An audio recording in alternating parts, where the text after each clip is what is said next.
Hello, আসসালামু আলাইকুম। কেমন আছেন সবাই? আশা করছি সবাই ভালো আছেন। আলহামদুলিল্লাহ আমিও ভালো আছি।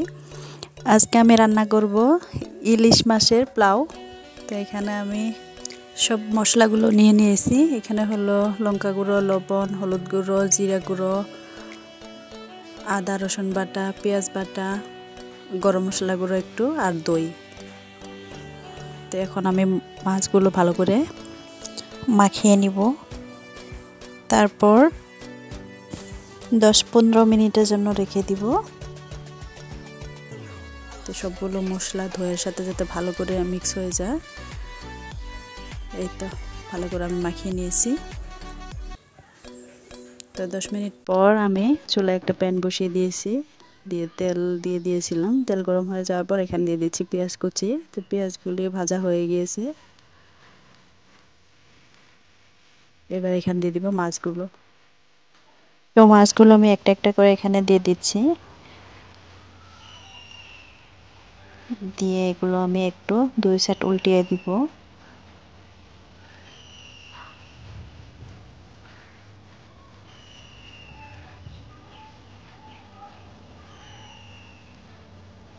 এমন করলে কি হয়, হালকা একটু ফ্রাই করা হয়ে যায়।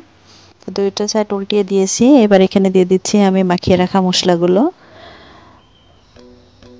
আর একটু মশলা ধোয়া পানি। পানি দিয়ে মশলাকে নিয়ে আমি ধুয়ে দিয়েছি। তো এবার মাছটা আমি রান্না করে নিব। তো এই তো মাছ রান্না আমার হয়ে গিয়েছে। এবার এটাকে নামিয়ে রাখবো। তো অন্য আরেকটা পাত্রে আমি পোলাওটা বানাবো। তো এখানে দিয়ে দিচ্ছি তেল। তেল গরম হয়ে যাওয়ার পর এখানে দিয়ে দিচ্ছি তেজপাতা, গোটা এলাচ, লবঙ্গ, দারচিনি। তো চালগুলো আমি ভালো করে ধুয়ে জড়জড়া করে নিয়েছিলাম। এবার চালগুলোকে আমি ভালো করে ভেজে নিব একটু।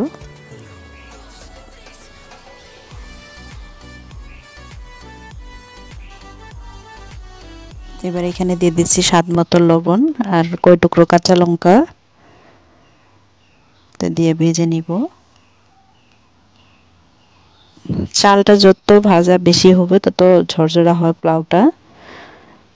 তো এবার এখানে মাছগুলো আলাদা করে উঠিয়ে নিয়ে মাছের মশলা নিয়ে এখানে দিয়ে দিচ্ছি। দিয়ে একটু ভালো করে নেড়েচেড়ে মিক্স করে ভেজে নেব। তো এবার এখানে দিয়ে দিচ্ছি গরম পানি। মশলাগুলো ধুয়ে দিয়েছি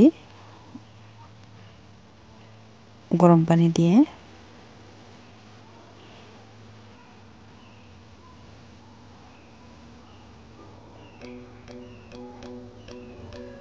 এই তো চালটা মোটামুটি সিদ্ধ হয়ে গিয়েছে।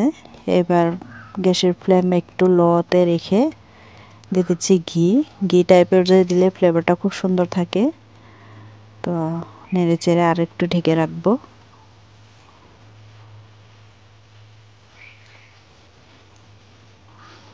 তো 5 মিনিট পর চালটা মোটামুটি সিদ্ধ হয়ে গিয়েছে। এবার এখানে দিয়ে দিব আমি মাছগুলো।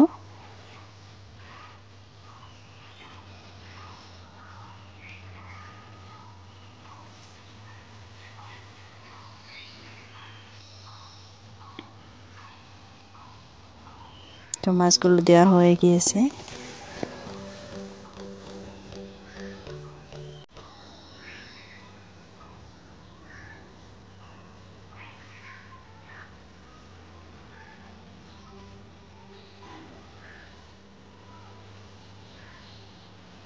তো এবারে উপরে দিয়ে দিচ্ছি আমি পেঁয়াজ বেরেস্তা।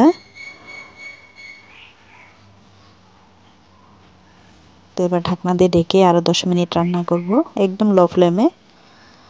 তো 10 মিনিট পর আমার পোলাওটা একদম রেডি হয়ে গিয়েছে। দেখতে পাচ্ছেন কত সুন্দর হয়েছে। চালও একদম সিদ্ধ হয়ে একদম গলে গিয়েছে আর পোলাওটা একদম খুব সুন্দর ঝরঝরে হয়েছে। তো এবার এটাকে নামিয়ে সার্ভ করার পালা। তো এই তো আমি সার্ভ করে নিয়েছি। দেখতে পাচ্ছেন কত সুন্দর হয়েছে পোলাওটা। খেতেও কিন্তু খুবই অসাধারণ লাগে ইলিশের পোলাওটা। ইলিশের একটা খুব সুন্দর গ্রান আসে পোলাও থেকে। তো আমার রেসিপিটা কেমন লাগলো কমেন্টে জানাবেন। যদি ভালো লাগে তাহলে লাইক করবেন, শেয়ার করবেন। সবাই ভালো থাকবেন। Bye bye.